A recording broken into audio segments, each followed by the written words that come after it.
What's up mga ka-junkie? Another day, another vlog. Yun. Dito na naman tayo ngayon sa heart din ng aking Mother Earth. At sa nakikita nyo mga ka-junkie, yung mga saging niya tinanong dati, ngayon ay marami ng bunga. Yes, thank God, thank you God. Salamat. Binigyan yung biyaya ng bunga ang tanim ni Mother. Yan, daming bunga oh. Dati nung umuwi ako mga ka-junkie, talagang ano pa yan, wala pang mga bunga yan. Puso pa lang siya. Ang iba puso pa lang, ibang iba wala pa talaga.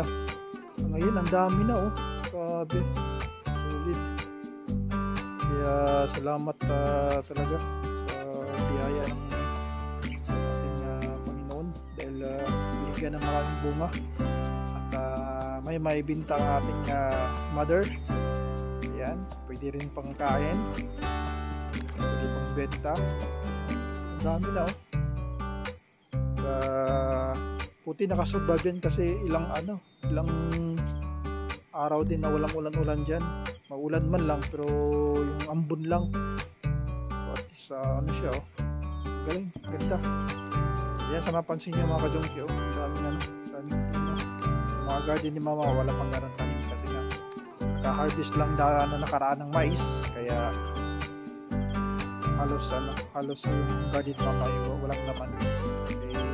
Yung dati pa na init, kaya yung continue ng bunga ng mga gulay putol-putol siya, hindi siya consistent na maraming bunga. So malinis na yung garden ni mama.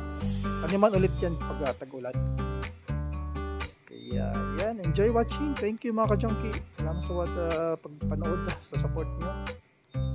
At hanggang dito na lang mga ka-junkie. Salamat. God bless all.